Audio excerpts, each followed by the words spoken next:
Hello everyone, good morning सबैजनालाई। So आजको दिनको सुरुवात भइसकेको छ मेरो चाहिँ है। म चाहिँ यहाँ फटाफट घरको काम गर्दैछु होइन। फर्स्ट चाहिँ म आफ्नो बेड अर्गनाइज गर्दैछु। बेडसिट चाहिँ चेन्ज गरेको गाइज मैले हो। हुनु चाहिँ हेर्दाखेरि यो त्यस्तो ब्राइट कलर छैन, राम्रो देख्दैन है। तर के गर्नु, कटन हो।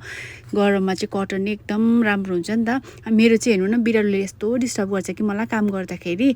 जहाँ जहाँ म जान्छु त्यहीँ उसलाई हुनैपर्छ, ऊ चाहिँ त्यहीँ प्रेजेन्ट हुनैपर्छ। म माथि काम गर्दैछु, ऊ तल छ है। अन्त यो बेडसिटको चाहिँ पिलो कभर थिएन, त्यो भएर अर्कै लगाएको मैले चाहिँ है। अन्त यो पिलो कभर पनि एकदम शीतल छ नि त, त्यो भएर चाहिँ मैले यही लगाएको हो। अन्त बेलुका चाहिँ मलाई जस्तै गरम भयो भने पनि यो पत्ला खाले बेडसिट उयो ब्ल्याङ्केट चाहिँ मलाई चाहिन्छ है। यसलाई चाहिँ के भन्छ तपाईँहरूले, म चाहिँ ब्ल्याङ्केटै भन्छु होइन।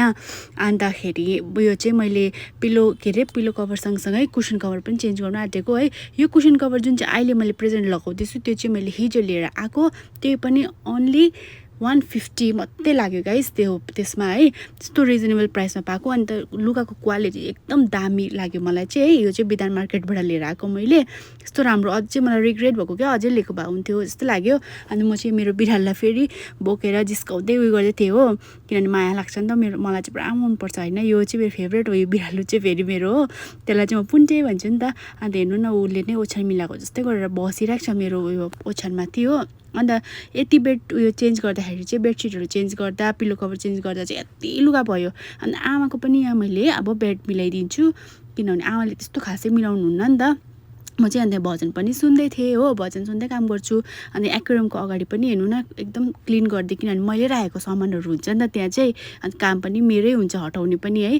अनि झाडुहरू गरेँ, पोचा म गर्दिनँ किनभने पोचा मैले हिजो नै गरेको थिएँ, त्यो भएर झाडु फटाफट लगाएँ। अन्त मिरर कस्तो उयो ब्लर देख्ने भइरहेको थियो, अन्त यसलाई मैले कलिन लगाएर पुछेँ हो।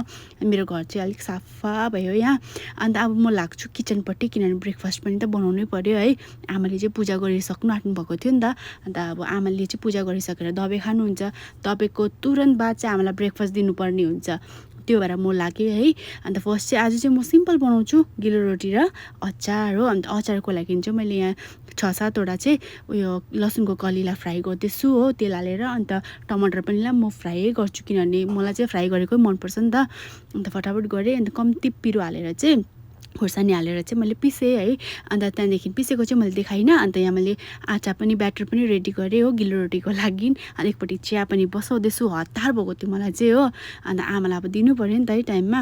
अन्त फटाफट गरेर चाहिँ आमालाई चाहिँ अब म ब्रेकफास्ट रेडी पारिदिँदै थिएँ। पहिला चाहिँ म आमालाई दिन्छु भनेर चाहिँ अन्त दिँदैछु है। यहाँनिर चिया पनि मेरो रेडी भइसकेको थियो, अन्त आमालाई दिन्छु। अब चाहिँ म त्यहाँदेखि आमाले खाएर म खान्छु।